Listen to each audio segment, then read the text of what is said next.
We have some big news to talk about. Jeffrey Springs is injured. Vaughn Grissom looks like he's getting called back up, and much more up next on a Kokomo Friday.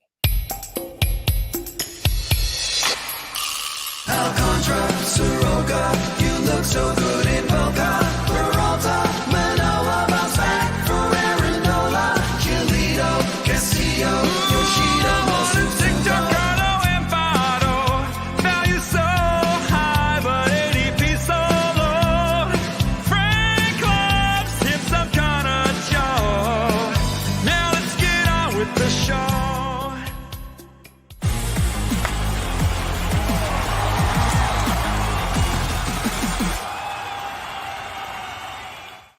Happy Kokomo Friday and welcome into Fantasy Baseball today on April 14th. Frank Stampfl joined by the Welsh. That's right. He is back again. Scotty having some internet issues, some bad weather, it sounds like, down in South Florida. So everyone stay safe. We're happy to have the Welsh back on. Today on the show, we're going to recap all of Thursday's action. Not too much going on. We had 7 games on the slate. Week 4 sleepers, 2-star pitchers. Jeffrey Springs, just take my heart out, rip it out, tear it in half, throw it in the garbage. Jeffrey Springs is hurt. Vaughn Grissom looks like he could be back with the Atlanta Braves coming Friday. We'll talk about all that. Make sure to like this video and subscribe on YouTube if you haven't already. And if you're listening on the audio side, download, follow, and leave a 5-star rating. Before we get started, amazing announcement. FBT, we did it, baby. We won the Best Baseball Podcast Award in the Sports Podcast Awards. Such an amazing moment. Awesome achievement. It was so great to just hear from everybody on Twitter and all the big congrats and thanks. And just thank you to you, all the listeners out there, people who support the show. I mean, look, this show was around for way before I was the host of it. And I think it's going to be around for a lot longer as well. But thank you to everyone who has supported us and obviously can't do it without you. And shout out to, the guys that helped me here. Obviously, Scott, Towers, Welshie, you guys do a great job. So awesome. My favorite part about that was me getting a few tags. I'm the most unworthy. It has happened so much this year. You guys bowed out of the Baseball Pods tournament and Rates and Barrels won it. And I do that show and everyone's like, hey, congratulations. Well, I'm not deserved whatsoever. You guys win this and multiple people tagging me in it. They're like, hey, I'm not deserving of it. I have enjoyed. I have been doing this for a while, at least once a week with you guys. It is literally all you, Scott and Towers. You guys deserve anyone that tagged me. You're so kind. You're so nice. But it is very awesome to see you guys win that. And I'll take a couple of those tags. But I know the truth. I know the truth, Frankie. It's all. Hey, Welsh, give yourself some credit, man, because there's a reason why you are appearing on these podcasts, on Fantasy Baseball today, on Rates and Barrels. Those guys do a great job as well. So look. It's not for nothing, so make sure to give yourself credit as well. Let's get into Thursday's action. Oh, my goodness gracious. Players of the night. Unbelievable! He's not a cheetah. He's a lion. He's not a cheetah. He's a lion. I forgot who sent that in. It was a listener emailed that in recently. And shout out to the Pirates. They are 8-5, and that is their TV broadcast, calling a walk-off grand slam hit by Jacob Stallings a couple of years ago. So, phenomenal call. Jacob Stallings, right? It was off Edwin Diaz. So, I mean, I guess it was a reason to be that hyped up for something like that. But yeah, shout out to the Pirates. They're off to a great start. Welsh, kick us off here. Oh my goodness gracious, player of the night. Oh my goodness gracious. Edouard Julien. Not only did Edouard Julien, our own Edouard Julien, who we've been talking about for quite some time, got to see him in the AFL. We have talked him up and up and up.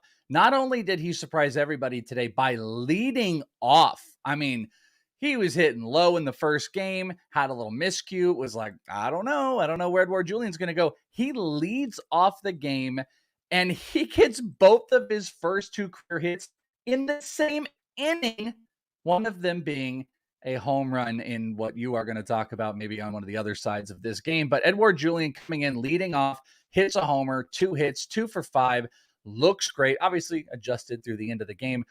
But man, we had the unfortunate stuff about Kyle Farmer. There's still a lot of moves to be had with this team overall. I mentioned it, Polanco and Kirilloff are going to come up. But what a testament to this rookie being thrown in all the questions. Everyone's like, Taj Bradley, Edouard Julien, Taj Bradley, Edouard Julien. Well, Julien comes in and leads off for this team against the freaking Yankees and blasts his first homer. And all of you got to really see that explosive bat speed on play. He had 3 of his 5 at-bats and where he made contact on them. 3 of the 5 were hard hit, over 96 miles an hour, 2 being over 100. Edouard Julien looks really impressive. He's flexible around the field. And I think that is enough for us to get jacked up. And as cool as the homer was, Frank, the leading off really blew me away because how much have we seen teams not do that? The Yankees, they don't want to do it a whole bunch. The Diamondbacks have shied away from Carroll doing it the whole year. It's just not a play. We see all these guys hitting late, and Edouard Julien goes and leads off and dominates and hits 2 in 1 inning. It was awesome. Yeah, and I thought that it was super interesting, especially because some of the Twins regulars were back in the lineup, right? So Correa, Buxton is in there as well, and Julien is still leading off. I saw this awesome stat on Twitter. Julien became the 4th player in the expansion era since 1961 to have his first 2 career hits come in the same inning. And wow. That home run, as you mentioned, went to the opposite field. And that's exactly what I said the other day about him is when I was watching highlights of, his minor league home runs and things that he did there, he can spray the ball to all fields. It wasn't just like a cheapy Yankee Stadium home run. I mean, left field is actually pretty deep in Yankee Stadium. So he goes to the opposite field, and he was in the Arizona Fall League home run derby, Welsh. And I was there and I was watching, and he's just spraying the ball all over the place. He didn't actually perform too well. That's probably kind of why he struggled a little bit because he is an all fields contact type of hitter. Right.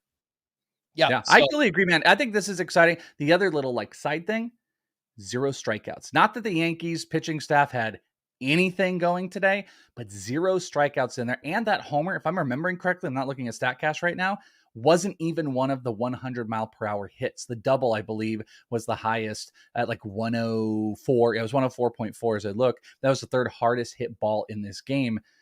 I think the Twins are going to have to look at themselves and all of us on Edouard Julien. But of course, here's what happens, Frank. I see it even in the chat. Drop Volpe for Julien. That's been one of the big things. It always comes down to Volpe, or it comes down to a top pitching prospect for Taj Bradley. Do you drop Volpe for Julien after what you saw?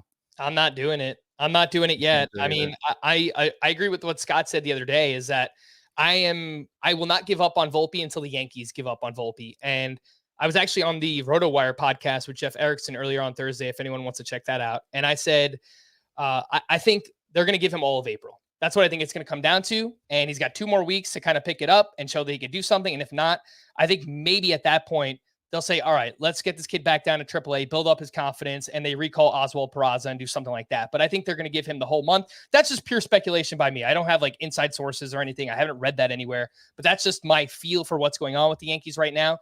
I would not drop Anthony Volpe for Edouard Julien. They are different levels of prospects. And I'm sure, you would agree, at least on that statement, is that they are different levels of prospects. I mean, Julian's great. And, my statement the whole time, what did I say, back in November, Frank, when I first got to actually we were doing this in October a little bit earlier, but one of the things I came out and said when I watched him in the first week in the AFL was, I don't think Julian's going to be a superstar, but he's a 10-year vet. This is a guy that sticks around. He's going to make things happen. I don't even know if he's ever going to be an all-star, but he's going to hit.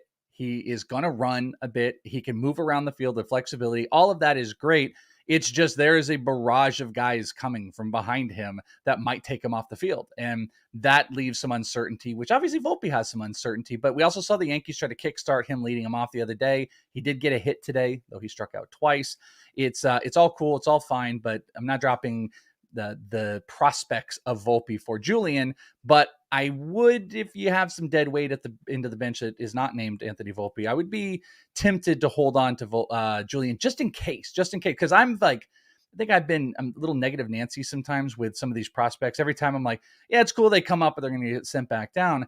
Well, Bradley dominated, and obviously the injury probably going to bring him back up. Julien, he dominates. If he does, it's going to be hard for this team to take him off the roster. So I don't want to jump to conclusions just quite yet. Yep. And Edouard Julien is 27% rostered. And I do have all of Scott's sleeper hitters and pitchers for later on in the podcast. Edouard Julien is one of them. So the Twins have the best hitter matchups next week, according to Scott White. And so as a result, he does like Edouard Julien. So if you need a middle infielder, a second baseman, utility bat, whatever it might be, go and look to pick him up. More on him a little bit, just comparing him to Vaughn Grissom when we get to that chat. Let's stick with the Twins, because my oh my goodness gracious player is Joe Ryan. And frankly, I think that we should probably be talking about Joe Ryan similarly, I don't think to the same extent, but similarly to Pablo Lopez as a breakout so far this season. Fantastic pitching with that big lead at the Yankees on Thursday. 7 innings, 1 run, 10 strikeouts to 0 walks, 15 swinging strikes on 92 pitches. 10 of them came on that deceptive fastball that he has, 4 on the splitter, 1 on the sweeper. The fastball velocity was up 1.1 miles per hour in this one, all the way up to 93.2. That was not really something we saw often last year from Joe Ryan. Well, that was the average. He hit 95.8. His average was 93.2, which is, I think, quite a bit high. Yeah, about a mile. Yeah, I think he was almost, I guess they said 1.1 above, but he had a little bit going back. He was pushing back on it. Yeah, the splitter was up 2 miles per hour as well. So velocity up across the board for Joe Ryan in this one. He's gone 6+ innings in all 3 of his starts. Back-to-back starts now with 10 strikeouts and against the Yankees and the Astros. So he's throwing a little bit harder. We know he has that deceptive fastball. He's got 2 new pitches. He's got a sweeper that he's throwing. He didn't use that last year. He's got a splitter that he's throwing.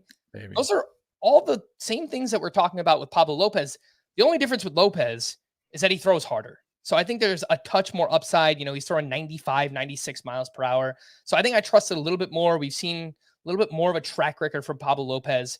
But Welsh, what are your thoughts on Joe Ryan? I think he kind of needs to be in this breakout discussion as a, top 40, maybe top 30 starting pitcher.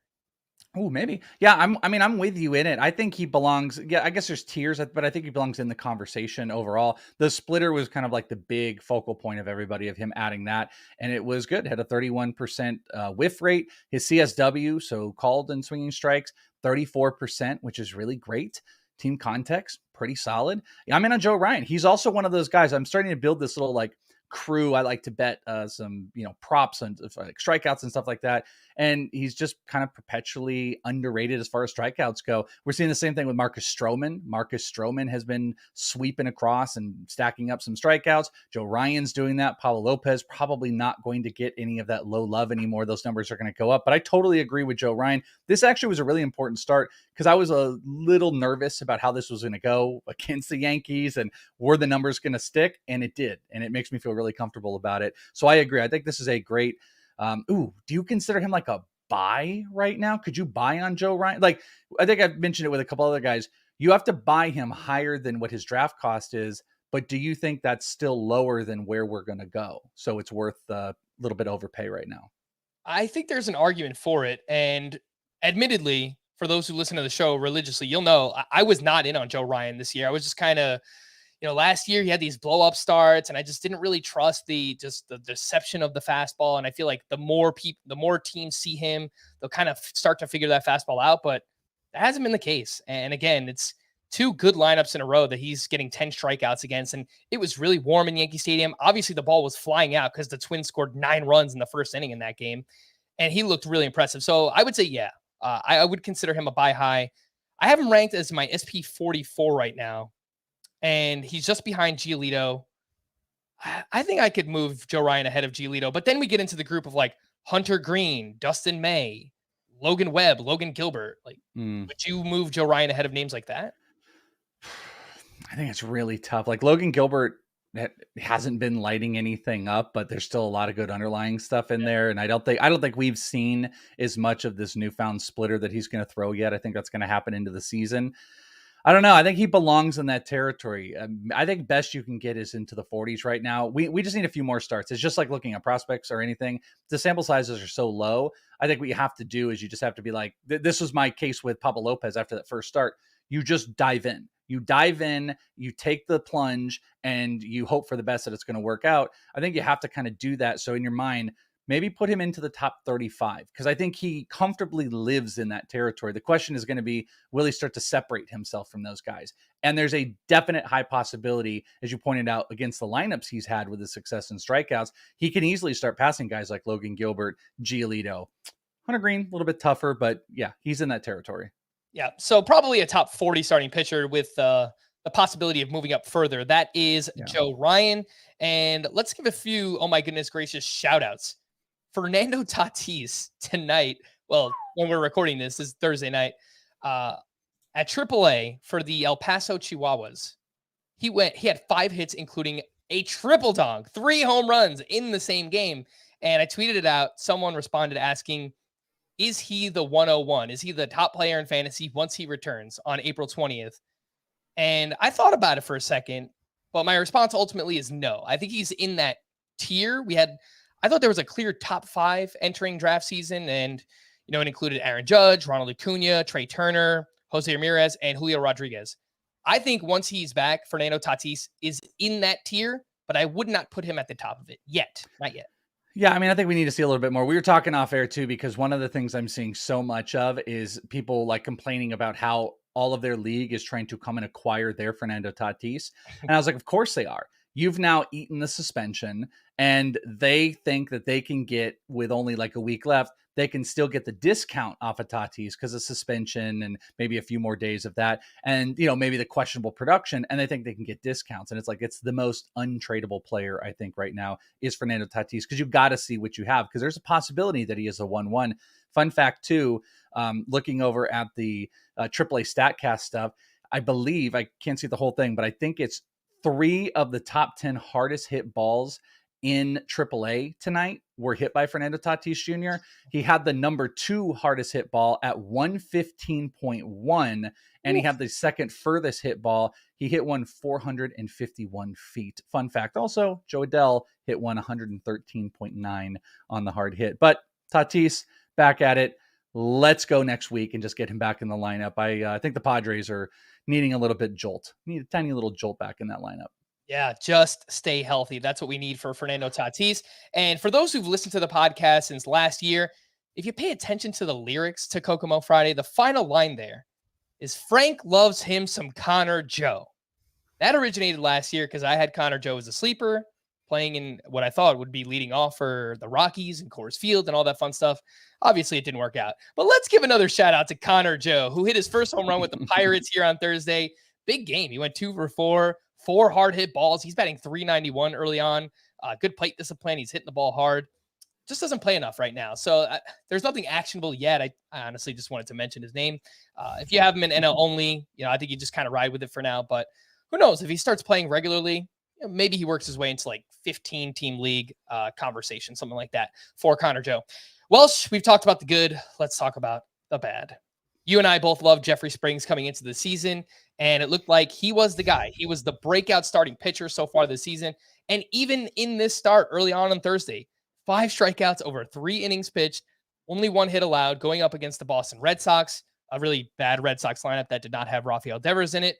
But Jeffrey Springs removed from this start after flexing his hand forearm area. It turns out he's dealing with ulnar neuritis, and they're going to do some tests, and they should have an update on Friday. But I think this is almost guaranteed to wind up in an IL stint. I don't know how long it's going to be yet. Maybe it's a month, perhaps even longer than that. And it's just brutal news for arguably the biggest breakout starting pitcher so far.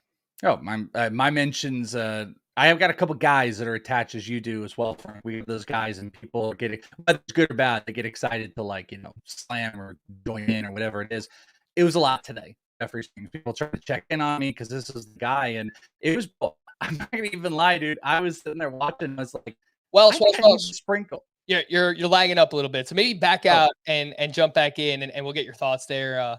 Your thoughts on Jeffrey Springs, if you could. But my first thought when this happened was that Taj Bradley was optioned Thursday morning. We all saw what he did Wednesday night. We talked about him extensively. Maybe he's recalled now. I mean, obviously he has to spend some time down in the minors before he can be recalled by the Tampa Bay Rays. But the first thing that came to mind is that, yes, Taj Bradley could be back with the Tampa Bay Rays at some point here with the injury to Jeffrey Springs. So I would say if Taj Bradley was dropped in your league or was not added because there was some speculation that he would be sent down, I would go out there and add Taj Bradley. In the meantime, the most added starting pitchers so far in the past coming days with on CBS included some names. Let's see here if we got the Welsh. Welsh, how you doing? Are you all right? Did Scott infect me with his bad internet? I don't know. Potentially. It could be my internet for all I know, because I don't know. Things get wonky this time of night. So I see you as kind of blurry, but maybe it's me. I don't know. Let us know in the comments on YouTube, and We'll see. We'll see who the real culprit is. But anywho, let's see if we got you back and your thoughts on Jeffrey Springs and obviously this injury.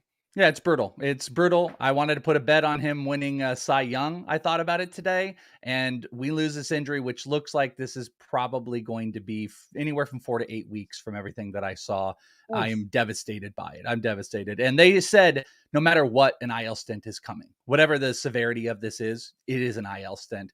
He was my favorite pitcher. He looked amazing, and poof, down the drain. Yeah. And then I brought up how I think Taj Bradley, maybe as a result of this, he's going to get another opportunity because he was optioned Thursday morning. And, obviously we talked about him extensively last night, but, with this major injury, I think that he could be back in the rotation. So, does he jump to the top of the list of, some of these most added guys? DeSclafani, Chris Bubic, Dre Jameson we spoke about yesterday. Would you maybe elevate Taj Bradley now that you think he could be back in the rotation? Yeah, I think so. I actually think the Bubic one is really fun and interesting to think about here because we just thought, all right, they sent him right down. He's out of here. If he sticks, which looks like, why would they not? If he was taking Eflin's spot, why would this change at any point here? I think he's going to stick around for a while. He looked incredible. Going to watch how the league kind of catches up to him.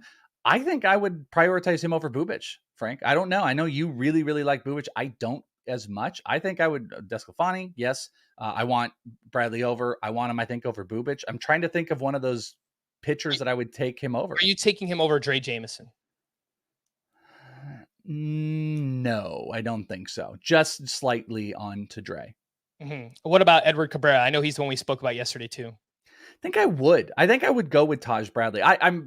If I felt certain that Bradley could stick around long-term, listen, if they say Springs is out for 3 months, I'll take Bradley at the top of this list. I'll put him at the very top of this list. If it's 4 weeks, I don't know. I think the Rays would find a way to try to minimize innings on Bradley throughout the year, where I just don't think you would see that with other guys.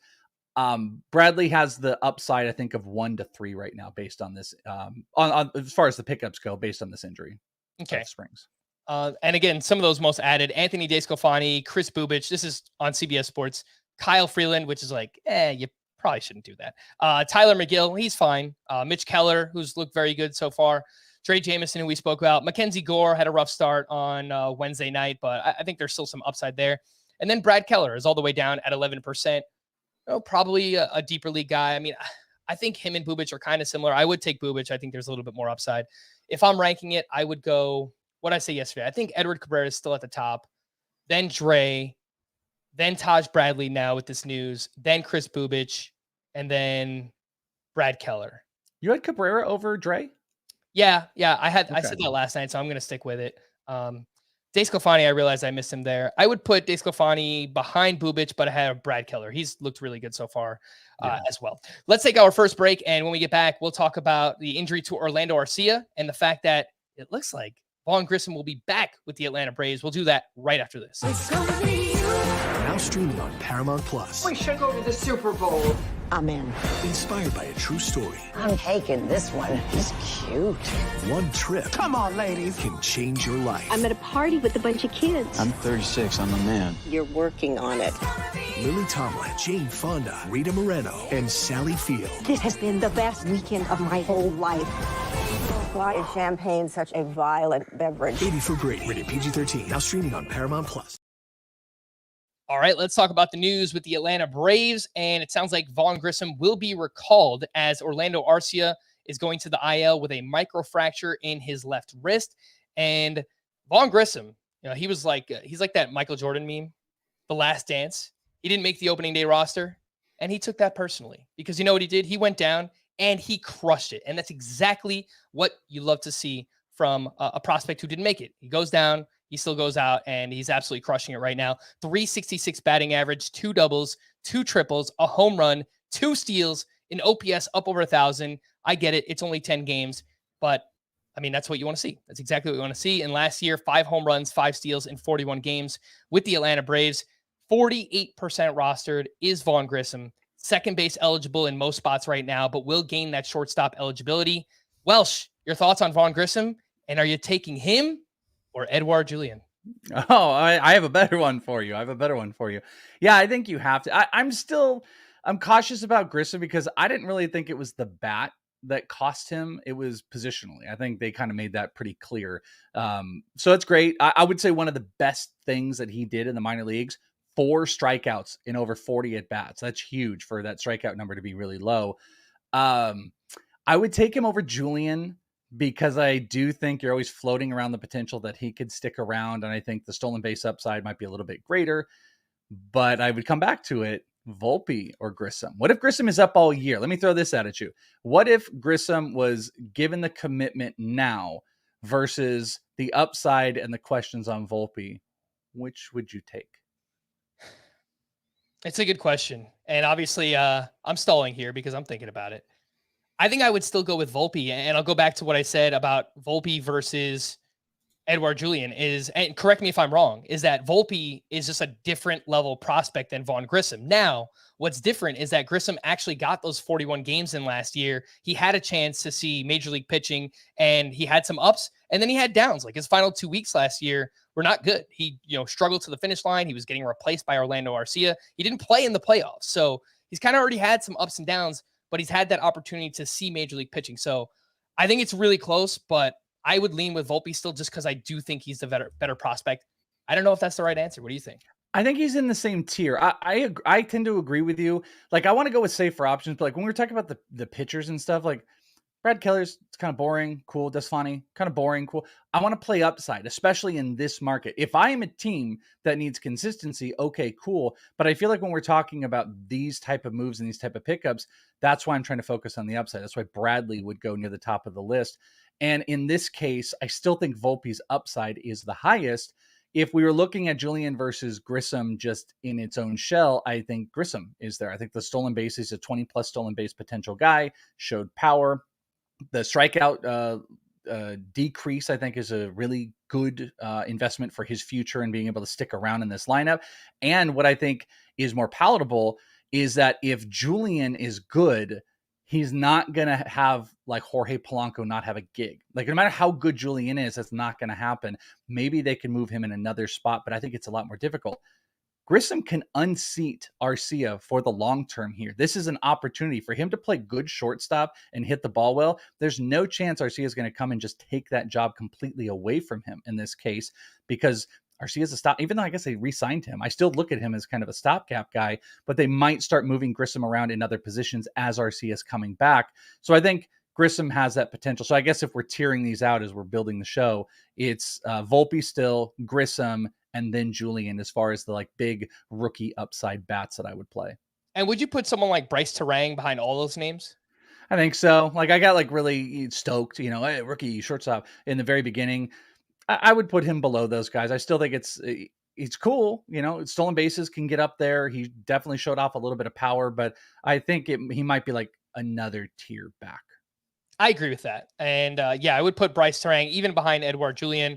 I still like Terang. It's nothing against him. It's just that I think those other players could potentially be better than him.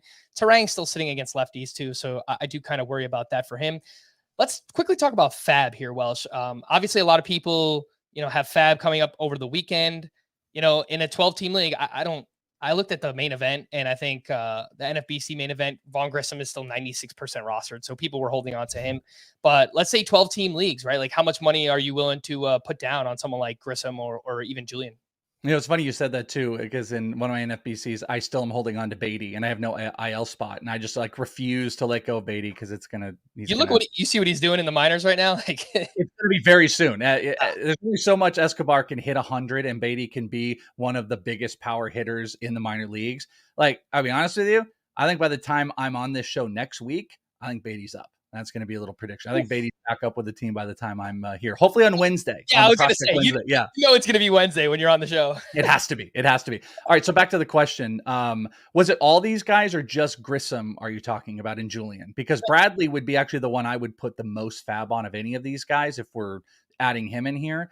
But I would say Grissom might be like a 15%, 15 to 18%. If you're desperate, maybe even into the 20-25s. And I think Julien, he's like 75% of that. So 12 to 18%, maybe somewhere in there. I mean, what do you think? Do you think my numbers are off or does that sound right? No, someone asked me on Twitter and they said they have $99 left out of 100. So they only spent $1. And I said, yeah, for Grissom, I'd be willing to go like 15 to 20%. So Okay. it comes down to your needs, like how badly, and people have needs. Like we're losing shortstops left and right. You know, we could use some middle infielders. I know Julien is not going to earn shortstop eligibility, but Vaughn Grissom is. We're going to have to wait a little bit, but I think your numbers are spot on. Taj Bradley, you said that he would be at the top there. I mean, what are you thinking? Like up over 20% for him? I think so. I mean, in this state where you've got now feasibly 2 of these pitchers on the IL and Bradley, they might just make this commitment. I think so. I really do think that I could go 20 to 25, assuming that I am desperate for like pitching. I don't say desperate, but I'm in good Who isn't need. desperate right now? Yeah, that's the point. That's a good point. Like you in a need of it because this is a 6 to 7 plus strikeout guy per game. I will say that like they've got so many of these guys. Who is the kid today? He looked phenomenal. Preto, I think it was, with the Rays, was getting swing strikes left and right. I think he had like 5 through 3 innings. I think he might have got the save. Looked really good.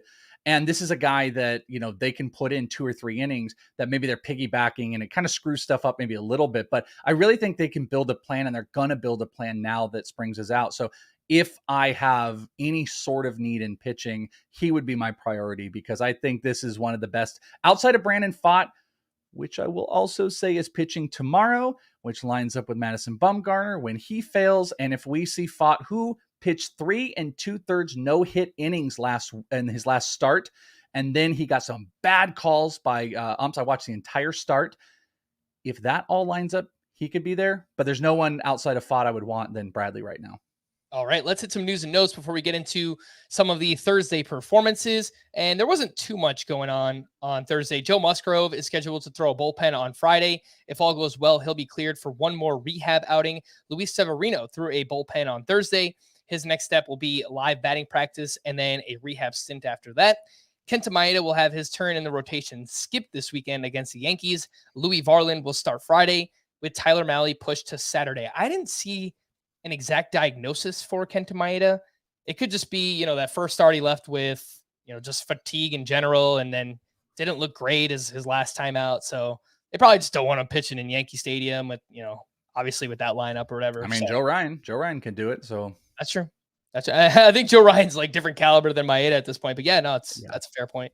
Anthony Santander has missed 2 straight with a sore back and is off to a pretty rough start himself. You know, that WBC bump, I was so excited. He looked awesome and gets off to the rough start. He's dealing with the back injury. It's not great. Michael Conforto left Wednesday night's game. I didn't see this last night, but he's dealing with left calf tightness. Not only was Javier Baez dropped to 6th in the Tigers lineup, but he was benched in the 3rd inning after making a base running mistake. And his tenure in Detroit has been awful so far, Welsh. Yeah, I don't know. I mean, I guess his team has put together some, you know, decent gameplay here on, but I just don't really know what we're keeping. He doesn't make sense for the team, but financially, I don't think they really have any wiggle room. Seems like a bad fit. There's going to be a point. Javi Baez has never really been, never sat back quietly in the background that I can't imagine that this is going to become a much louder, bigger issue some point soon. I'd be shocked if by June he's still on this team, really. I just don't think it makes sense. You know, I kind of had a thought like that yesterday about Chris Sale. I'm like, how much is Chris Sale going to put up with where the Red Sox are just terrible and he's just like, what am I doing? And then, you know, he just goes out and has like one of those, you know, where he goes crazy or whatever. I don't know. Gets in a shopping cart and jumps off a curb and breaks his leg. Yeah. I hope it doesn't happen, but look, we've seen Chris Sale do some pretty wild stuff. Adam Wainwright will face live hitters on Friday. He's missed the start of the season with a groin issue. 47% rostered. I don't think there's much left in the tank for Adam Wainwright. Harrison Bader is likely to begin a minor league rehab assignment next week. He's 57% rostered. If you're chasing speed early on this season, he might be out there for you. Cole Irvin was so bad Thursday that he was optioned to AAA. And I am an idiot, not only for recommending him here on this podcast, but I started him in my most important league, the NFBC main event. I talked myself into it. I said, he's going up against Oakland. It's a good matchup, revenge game. And little did I know, I mean, it was so hot. It was so humid in that game. And how could I forget about Brent Rooker, right? I mean, gosh, the guy is crushing the ball right now. And that entire series, we'll talk about him a little bit later on as well. But yeah, I think that almost ensures that Kyle Bradish will be back next week for Baltimore, and Grayson Rodriguez will likely stick around. I think we knew that anyway. But, you know, for now, it just kind of helps his job security. Also, just throw out like maybe DL Hall coming in the near future as well. His ERA looks a little bit inflated, but a lot of it came from like the first game. He had 6 strikeouts, 4 1/3 inning, and he only gave up 1 earned run in his last start. Dropped the batting average against by about 100. He's someone they like, probably more of a bullpen arm, but just throwing that out there. If they keep messing around and they keep screwing around with the rotation, maybe DL Hall will get back in here soon. All right, Jesse Winker has missed 4 straight with an illness. Max Kepler could be activated as soon as Saturday. Nick Senzel was activated off the IL. Will Benson was optioned to AAA.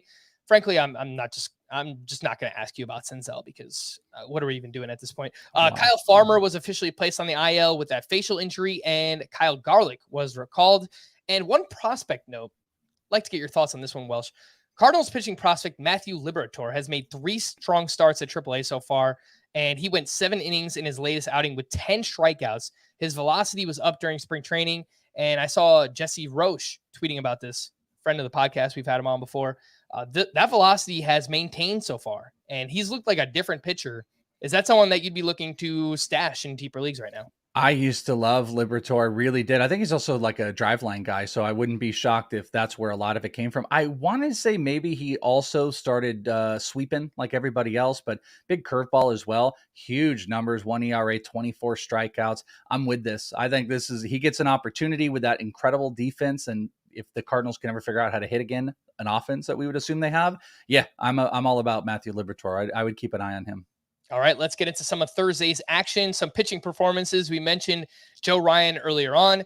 Nick Lodolo kind of labored his way through 5 innings here against the Phillies. I think it's the second time he's already faced them, so they've already had a look at him, and he was okay. 5 innings, 8 hits, 2 earned runs, 2 walks, 6 strikeouts. So he had the 2.0 whip there, but kind of limited the damage. 15 swinging strikes on 97 pitches, and that one continues to emphasize the 4-seam fastball and the curve. Chris Bassett has now turned in back-to-back quality starts after getting clobbered on opening day. He went 6 innings, 2 runs, 7 strikeouts up against the Detroit Tigers. We spoke about Joe Ryan earlier. Jordan Montgomery turned in a quality start up against the Pirates. I feel like this is just quintessential Jordan Montgomery. 6 1/3, 6 hits, 2 runs, 2 walks, 5 strikeouts. Solid. High floor pitcher. I think you know what you're getting from him. Any thoughts on these 3, Welsh? Lodolo, Chris Bassett, and Jordan Montgomery. Yeah, solid Montgomery. That'll be the nickname. I like that one. Yeah, the Lodolo one is really tripping me out. Yeah, he had a really high K-prop number today too, 7.5, and he wasn't able to get there just because he's really getting behind himself, and he's a big, very heady pitcher that I think you're just going to have big up and downs. And really, even though I know it's a Phillies lineup, Phillies been striking out a decent amount, so I understand why the prop was there. I think I'm a sell on Lodolo if he can string a couple good starts together. He has flashy strikeout numbers on a team, obviously, like as you get into the summer months and stuff like that ballpark is not great. I would be looking for Lodolo to stack 2 or 3 good starts with high strikeouts if he can, and I would be probably trying to get out from under him for the rest of the year. Would you trade Lodolo for Joe Ryan? I knew you were going to do that. I don't know. I think it's kind of lateral. I think that would be a trade where, like, if you had another piece, like you were trying to get every shortstop is injured. You were getting a shortstop, and then you're giving something of maybe some outfield depth. And, these pitchers had to be involved, and maybe they felt like they were getting a slight edge on strikeouts. I do it. Yeah. They think they're selling high on Joe Ryan. I do think they're relatively close. There's still crazy upside. I don't want to make it like Nick Lodolo is going to crash and be garbage or anything. I just think he's really volatile, and I kind of would like to get out of it on a high note. 27 strikeouts over 17 innings pitched so far for Lodolo. He's got a 4.15 BABIP through 3 starts, so that is not going to remain. He's actually been unlucky in that regard. Yeah. But yeah, as the weather heats up in Cincinnati, there will be some home runs hit against him. I still think there is a ton of upside, and if I'm deciding between the two, I'll take Lodolo over Joe Ryan, but I've already admitted I was a Joe Ryan hater coming into the season, and maybe he'll just continue to. And this is a redraft thing. I just want to point out as well. Like, this isn't like a dynasty keeper type of thing. This is a redraft this year type of conversation when you're comparing those two out, and just, I don't know, some of the volatility, but again, it's early, and we have to react as we can to April and understanding the earliness of all of it. It's just some of the stuff that you start to see, and, guys getting away with, some guys getting BABIP to death, some not, some getting away with things. And you can just start to envision where offenses and defenses and summer, the summer months are going to start to go. That's why I kind of sitting there on Lodolo. Mm-hmm. Vince Velasquez, one name that I didn't mention. He actually looked great at the Cardinals. 6 shutout with 6 strikeouts, 18 swinging strikes on 95 pitches. Though you mentioned it, the Cardinals are kind of going through an offensive rut right now. 10 of those swinging strikes on the fastball, 5 on the slider, 3 on the changeup. Frankly, he was just really, really dominant in this game.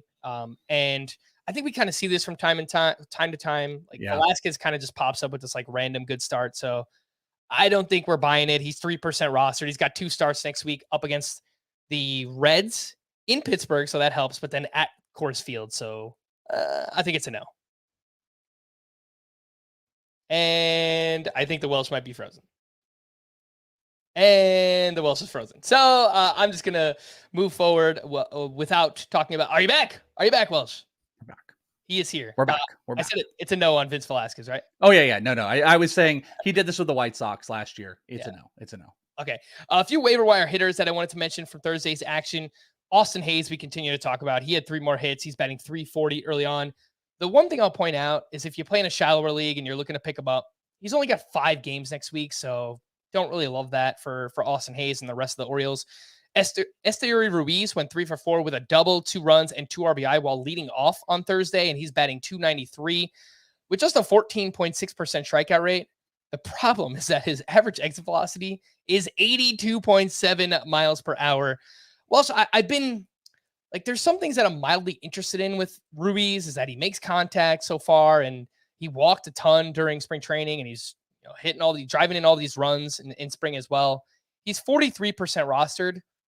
I think that's probably right because that probably accounts for all of the category leagues on CBS. I have 3 players for you, and this is rank them. Esteury Ruiz, Miles Straw, and Joey Wiemer. How would you rank your order of ownage? I think Straw is clearly behind that group. And then I think it's really close between Ruiz and Wiemer. I'm sure that I have Ruiz ranked higher, but I'm going to go ahead and say Wiemer. So I probably have to make that change in my rankings. It's just the team context is so much better. Even if Joey Wiemer is batting 9th, I like what I've seen from him so far. I mean, he's put together some really good plate appearances from what I've seen on Joey Wiemer. So I would go Wiemer, Ruiz, and then Miles Straw. I'm a little interested in that you immediately put Straw down there because I kind of think a little bit of what Straw is doing is what you are going to get out of Esteury Ruiz. The problem is I think people were turning Esteury Ruiz into Adalberto Mondesi. Oh, I'm going to get 15 homers and I'm going to get 70 stolen bases and he can hit 250 and he'll score a bunch of runs, maybe not RBIs. And I think you're seeing too much Mondesi in him when it might be more Miles Straw. Like, I hate that average exit velocity. I think it's a garbage number. Not saying I would take Straw, but I think they're closer right now than maybe even Wiemer to Ruiz is. Yeah. So, I mean, would you go in the same order or what are you thinking? Yeah, I mean, I think so, but I think it's like Wiemer is his own tier, and then those other 2 might be sitting there. I think it's getting close. Like, I don't feel great about Esteury Ruiz. Fair enough. Trent Grisham went 1 for 4 with his 4th home run. He's looked okay so far. I know the batting average is low, but he's hitting for some pop again. 51% rostered. He's got 7 games next week, 6 righties and 1 TBD. So that schedule actually looks pretty juicy for Trent Grisham. Andrew McCutchen, I mean, back in Pittsburgh, and he looks revitalized, man. 1 for 3 with a double, walk, run, and RBI. He had 2 hard hits in this game. One of them, nearly 108 mile per hour exit velocity. He's hitting over 300 so far. He's got a 468 on base percentage, 10 walks to 7 strikeouts, a couple of doubles in there, 3 steals. Man, I mean, Andrew McCutchen has looked really good so far. He's got 7 games next week, 3 of those in Coors Field. So look at 21% rostered. If you're looking for an outfielder, even in a points league, with that kind of plate discipline, Welsh, I am in on Andrew McCutchen, at least for next week. McCutchen or Ruiz in category. Don't give me points. Don't do points. Category. I'll take McCutchen. I mean, I don't know if that's my answer for like rest of season, but if you just need one for next week, I would go with McCutchen. Okay. I mean, I kind of think like when you're dealing with a guy like Ruiz, you are making a season-long decision because I think somebody will go and make the move, and when they drop him, someone else will pick him up. Yeah, I like what I'm seeing out of McCutchen. He's hitting in like a prime spot, and obviously no O'Neal Cruz kind of stinks, but yeah, I think McCutchen is definitely more consistent. Doesn't give you what Ruiz does, but what's Ruiz really giving you? One of their names, Spencer Steer, had 2 more hits. He's now batting .333. Plate discipline looks solid early on. 6 walks to 7 strikeouts. He's hitting the ball hard. He's putting it in the air. And if he keeps doing that in Cincinnati, as that weather heats up, I think good things are coming for Spencer Steer. 27% rostered. He's got 7 games next week, 3 at home, 4 at the Pirates. So if you need a corner infielder, third baseman, a utility bat, whatever it might be, I think Steer is someone that you can look at. Welsh, anything to see with these 3 names? I think more so deeper league ads, but Rodolfo Castro went 1 for 3 with a walk, hit his first home run. We know that he's going to play more now, starting at shortstop due to the O'Neal Cruz injury. Brent Rooker, mentioned what he's been doing, 2 for 4 with a double dong, 5 RBI in that game. He has 3 straight multi-hit games with 3 home runs. He absolutely dominated the Orioles in that series. He's 3% rostered. And then Michael A. Taylor had a double dong, 4 RBI up against the Yankees. Anything to see with these 3? Castro, Rooker, Michael A. Taylor. You know, I actually made a move for Rooker. He was one that I picked up, and I had the choice between Taylor and Rooker, and I picked him up for the big power numbers. I like it. Horrific. He made a horrific defensive play the other day, and that's just what's going to happen. He's always been a big masher. There was a lot of prospect pedigree when he was with the Twins, and just kind of fell apart. He hasn't been healthy for multiple years, but I mean, this guy can absolutely rocket balls out, and he's been given an opportunity. And he's the one guy. I'm not trying to make it like this huge thing here, but 66% hard hit rate right now. He's not striking out, which is a good old A's way. So yeah, I think what you lose in Seth Brown, you might be able to pick up in a guy like Brent Rooker, or at least just take a shot at it. So of these 3, that is the one that I've personally invested in. Mm-hmm. Obviously in AL only, he's probably already rostered, but in a 15-team league, if you're just looking for some pop, last year in the minors, Brent Rooker hit 289 with 28 home runs and a 1044 OPS, but the strikeouts have been an issue. So if he can keep those down, he's going to play, because Oakland, I mean, they don't really have much going on. Let's take our final break here, and when we return, we'll preview week 4. We've got some schedule, 2-star pitchers. We'll do all that next on Fantasy Baseball Today. Italy's best clubs and brightest stars bring show-stopping skills and unbelievable thrills in the fight to the finish for the Scudetto. Stream every Serie match live on Paramount Plus. Let's get into week 4, and here's what we have for the schedule. 12 teams with 7 games, 16 teams with 6 games, and then 2 unlucky teams with 5 games next week. As I mentioned earlier, the Orioles, and the other team being the Washington Nationals. Welsh, you're wearing a hat with a big old S on it. I'm happy you are, because you, my friend, are Scott White. You have to put your Scott White hat on, and we're going to you. We're talking 2-star pitchers. We're talking streamers, sleepers, all that fun stuff. People are infuriated, but yeah, we'll do it. We'll do it. The masses are mad. I cannot replace the chat. Has let us know that I am not Scott White today. So let's do it, Frank. Let's try it. They being mean to you, Welsh. Come on. Oh, yeah, no, I don't care. I click over. The best thing to do is we click on the private chat, so I don't have to look at them. Yeah, don't be mean to Welsh. Come on, man. He's helping us out here. No, they're good. They're good. Let's jump into some of these fringy 2-star pitchers. Do you trust any of these? Hayden Wesneski has looked real rough so far. He's got the Jekyll and Hyde matchups, one going up against Oakland, the other the Dodgers. What do you think? I don't think so. Yeah, I'm moving away a little bit, and Eno Saris was talking about this on Twitter, and I really agree with this sentiment of like getting a little bit less infatuated with 2-star pitchers where one of the starts ends up kind of negating the overall return of what you get. Yeah. I do think this is different in points leagues. Points leagues, if you can come out on top and you're not going to get completely dinged, I think that's kind of a positive. So I think my approach is a little bit different in points leagues than it would be in some category leagues, but I'm moving away, especially if I see some bad matchup, because like Wisniewski, Oakland is a solid matchup, even though he got lit up. There's no chance I'm playing him against the Dodgers. So this is really not of interest to me, because I don't think that first start is something I would be locking into here. So Wisniewski's a pass. All right. Well, then I think you're probably not going to love these Mets pitchers. David Peterson going up against the Dodgers and the Giants.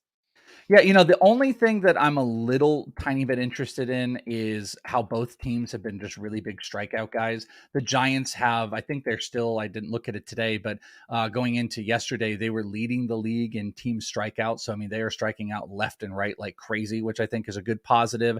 Unfortunately, I'm not sure either one of these guys are David Peterson or Tyler McGill are guys that I think are going to like light up strikeout numbers. So again, I would negate these matchups and I wouldn't really be interested in Peterson or McGill. Yeah, I think it's a no-go in category leagues for me. I'm going to have to make the decision in a 15-team roto league if I want to use Peterson next week. I haven't decided yet. Kind of leaning no right now. But if you play in a points league, I think you can get away because they're, little bit better caliber, at least. And I agree with that. Points, Yeah. I completely agree with that, because I don't think either one of those I'm looking at negative returns necessarily on them. And I like the offenses supporting. I like it better than what like the Cubs are going to provide for Wisniewski. So in points leagues, I think these are much better. Category leagues, I might play one of them singularly against the Giants, but I'm not interested in that Dodgers start right now. All right, the last name I have on the list is Kyle Freeland. Again, one of the most added starting pitchers on CBS. He's going up against the Pirates. That start is in Coors Field, and then he's at the Phillies. He's getting it done. What do you think, Welsh? Oh man, I mean, a Kyle Freeland in Colorado, and then that's not against the bad team, and then you're going into Philly. I like it, but I think this is where the ERA is going to get inflated. So you want to roll some dice? Okay, I could roll some dice with Pittsburgh in Colorado, but I'm going to avoid that Philly one. Philly did some numbers on Lodolo as well, so no. Mm-hmm. All right, the 2-star pitchers to add and stream. These come according to Scott White. Eduardo Rodriguez going up against the Guardians and the Orioles. Trey Jameson, you love to see it, Welsh, at the Cardinals and home against the Padres. Kind of tough matchups, but I think we're rolling with him next week. Bailey Falter at the White Sox and versus the Rockies. That Rocky start will be in Philadelphia, so you don't have to worry about Coors Field. And I'm sure if Scott was here, he would tell you, this is more of a deep league play, and if you're desperate in a points league, so keep that in mind with Bailey Falter. And I think the same thing could be said for this final one. Alex Wood, he's looked okay so far. He's at the Marlins, which is a good start, and then he's home against the Mets. So tougher team to face, but obviously it's a good venue pitching in San Francisco. Welsh, I know you like Trey Jameson. Is there one other name here between Erod, Falter, and Alex Wood that you can maybe see yourself streaming? I actually like the Falter one. I like the matchups here. Early on, there's so much here to predict. Like the Dre, I'm actually really surprised that Scott put Trey Jameson on there, just simply because, like, look at those teams. It's St. Louis and San Diego. I think why he did it, St. Louis cannot find their offense right now, and this would be a start right before Tatis comes. They've had some struggles at the top of the lineup. Soto has had some of those as well. So I guess I could see why we could do this. I'm not jumping here to be like, Trey Jameson, this is great. These are two really tough teams. And if they start get going, then this is going to be a bloodbath for him. And this is going to be something where we're having this big conversation about why Trey Jameson is going to lose that spot. Brandon Pfaadt. The others, Bailey Falter is probably the worst name on this, but has the best matchup. Erod is pretty good, except Cleveland is just such a tough team to pitch against. And I think it takes away the strikeouts, and really Baltimore's top end of that lineup with Adley at 2, I think makes him a lot more dangerous. I will go with Falter here, even though Scott would say, well, this is a deeper league play. I would agree. And I think, just pointing out the names, that the ones I mentioned earlier and the ones that I mentioned now, clearly there's not a lot of great options for 2-star pitchers next week. I think that's the main takeaway. If I was choosing one, I think it would be Alex Wood. But again, it's probably more of a points league thing. I don't think I would want to do it in category leagues if you can avoid it. 1-star pitchers to stream next week. Sean Manaea at the Marlins. A-okay. I'm good with that one. The way that he's looked so far, velocity being way up for him. Andrew Heaney going up against the Oakland A's. Also sounds very good to me. Love. Justin Steele at the Oakland A's. All right, let's do that. Steele's look very good. Mitch Keller at home against the Reds. So you get the Reds on the road? Yes, I think we're all in. Kyle Gibson versus the Tigers. I think this one's kind of more of a deep league play. I picked up Gibson in a few spots this week for his 2 starts. And if you picked him up in like a 15-team league, which I did, and you just kind of want to hold on to him and stream him against the Tigers, I think it's perfectly fine. I don't know that he's going to help you. He's probably not going to hurt you. It's fine. And I think this is like such a prime point too, to point out, I would so much rather lose 2 to 3 starts because I didn't get the 2-start pitchers for those other guys to get a good quality outing of Manaea and if I could just pick up Manaea, Heaney, and Steele, and I didn't get the other 3 starts that those other guys are going to do if someone else made it, I'd much rather the quality of those 3 if I had a 3 pickup league than trying to get the back end stuff of Tyler McGill going up against the Dodgers and stuff. And the last one there is Martin Perez at the Kansas City Royals. I think he is like 77% rostered, so that's more of a shallower league, points league, if you're just really desperate for a good matchup. Perez at Kansas City. The best hitter matchups for next week. We have the Twins, which I mentioned earlier with Edouard Julien, of course. Texas Rangers, the Angels, the Tigers, and the Brewers. The worst hitter matchups are the Nationals, the Rays, the Royals, the Yankees, and the Red Sox. With that being said, Scott's 10 sleeper hitters to target for next week. Rowdy Tellez, who is only 71% rostered. Again, shallower leagues, points leagues could be out there. Logan O'Hoppe, 72%, and he's looked awesome so far. Josh Young, 67% rostered. They have the second best hitter matchups. Jake Fraley, 46% rostered. Edouard Julien is only 27%, so widely available. Joey Wiemer at 33. Josh Rojas at 58. Brandon Marsh, 35% rostered. I looked into his schedule, 7 games, 6 of them being, I meant to write righties. I wrote lefties. That's false. So 7 games with 6 righties on the schedule. I think that bodes well for Brandon Marsh, who's looked good so far. Trevor Larnach at 42%. And if you need a deeper league ad, Kerry Carpenter at 11%. Welsh, outside of Edouard Julien, are there 1 or 2 names here that really stand out for you? Where is it on this sheet? I can't even see where they are here. They are way down. Oh yeah. I see them. The Rowdy Tellez one I'm in on, because you said besides Julian. Josh Rojas, homer, but he leads off anytime they're going up against righties, and that seems like to be a full-on commitment. So I think Rojas and I like Rowdy to start to get going here. I'd also throw Josh Young in there, but yeah, Rojas and Rowdy would be the top 2 guys on this. All right, that is week 4. And before we wrap things up, let's just quickly talk about some hitting leftovers. Adley Rutschman, 1 for 5 with his 4th home run and his first career walk-off home run so far. And, as someone who doubted the power this year, he's making me look a little bit foolish. Right. Is he the number 1 catcher in fantasy for you? Adley Rutschman. I'm not ready. It's him or Rumi too. I'm not ready to say that. Yeah, I mean, I think it's still JTR, and he's off to a slow start. He got off to a really slow start last year. And from May 1st on, I mean, Real Muto was ridiculous. So I think it's still him. But Adley's in that conversation. Yeah, I mean, between like Varsho and Salvador Perez and Will Smith, I think absolutely, Adley is in that mix for being the number 2 catcher in fantasy right now. I think he's number 1. I think he's number 1 in my. I know the stolen bases are going to come with Romuto, and I know he's going to do that, and that's going to be a big factor here. But I think Adley might be number 1. All right, Ryan Mountcastle went 1 for 4 with his 6th home run, and another stolen base for each of Cedric Mullins, who stole his 6th, and Jorge Mateo, who stole his 7th. Yeah. Those guys just have the green light. They get on base and they are good to go. I should have mentioned this earlier. Bad job by me, but. The good news for Tampa Bay is that they've won 13 in a row, burying the lead. Duh. What's going on here? Yes, they lose Jeffrey Springs, but they win the game. They're 13-0, and they have a plus 71 run differential. It's just unbelievable stuff. I think I saw a stat that they have more homers than pitcher earned runs given up right now. Bananas. And who hit one of those home runs? Yandy Diaz, his 4th home run so far. And I wanted to point this out because I think there might be a buy high situation here.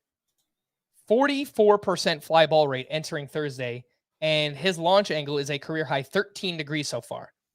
I don't know if it's going to last. 2 weeks from now, we could look at it and he'll be a 60% ground ball rate guy again.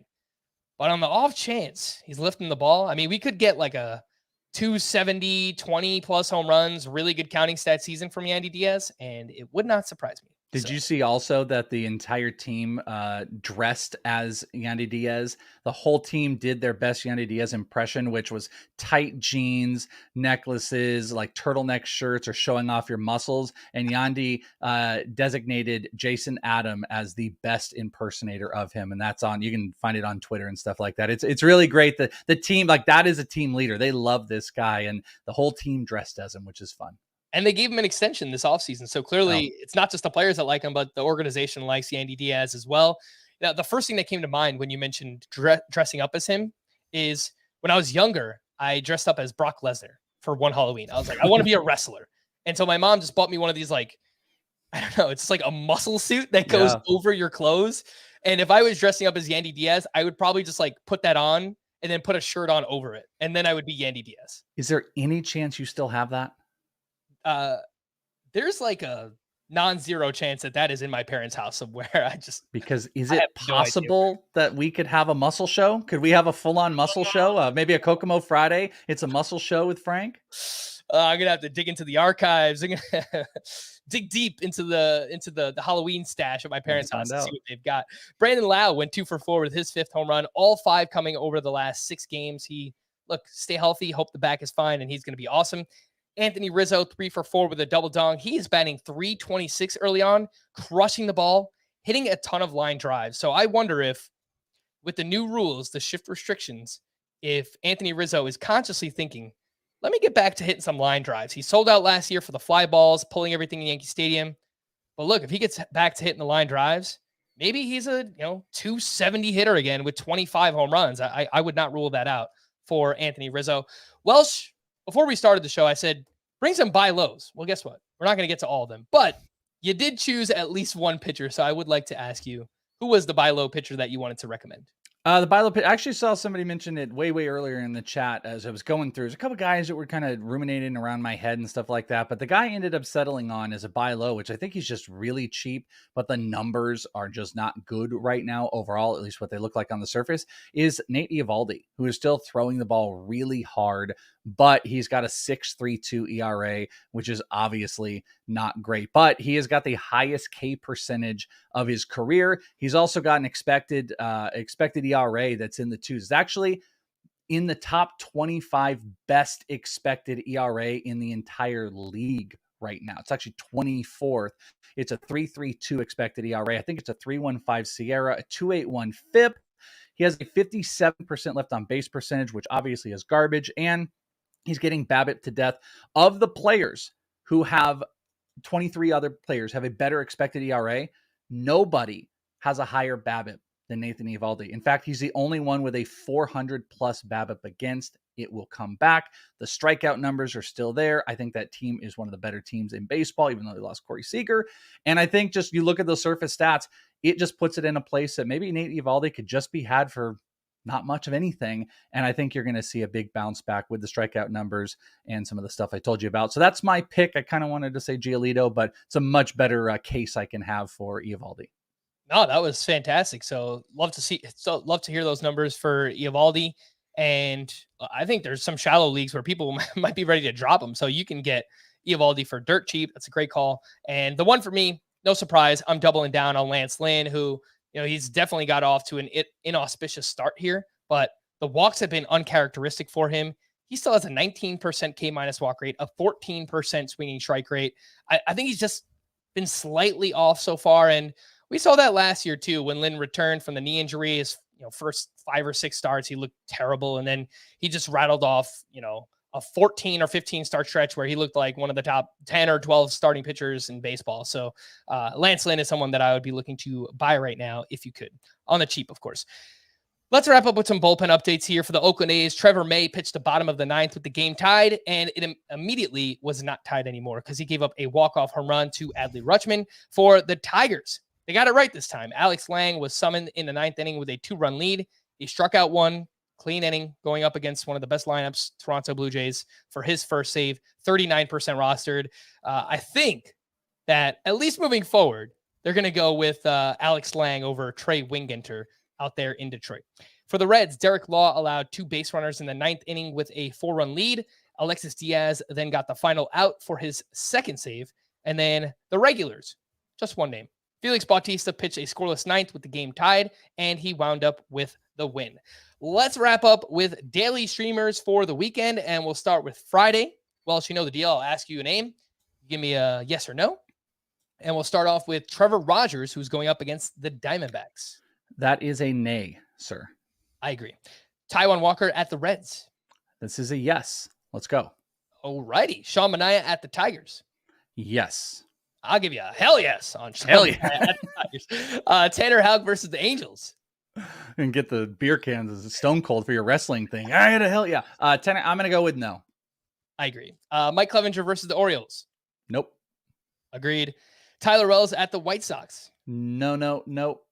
Johan Oviedo at the Cardinals. No. Michael Wacha versus the Brewers. Yes.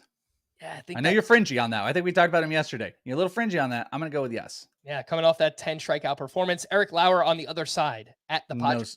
No, sir. Revenge game. No, I wouldn't do it either. Marco Gonzalez versus the Rockies. Their first game away from Coors Field.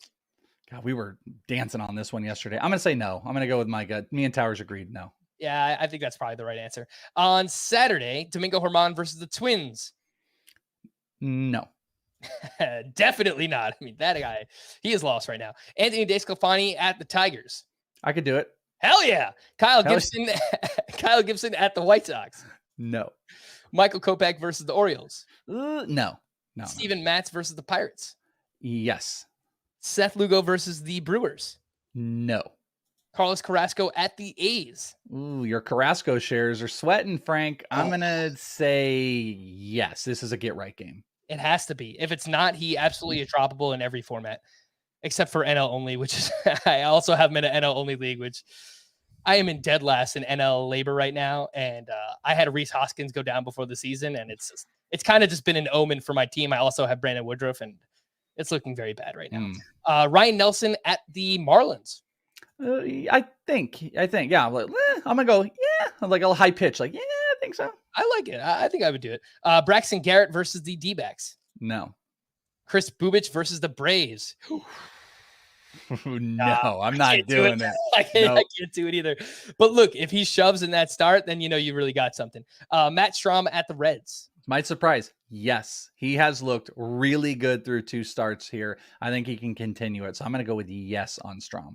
And Jameson Taillon at the Dodgers. No.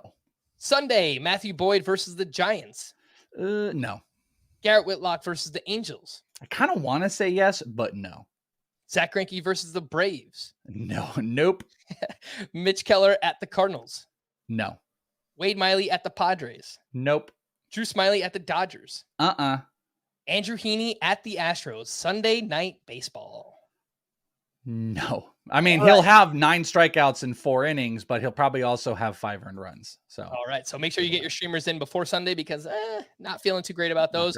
We're going to wrap there for the Welsh. I am Frank. Thanks as always for tuning into Fantasy Baseball today. Please make sure to follow and leave a 5-star rating on Apple or Spotify. We'll be back again next week. Bye-bye.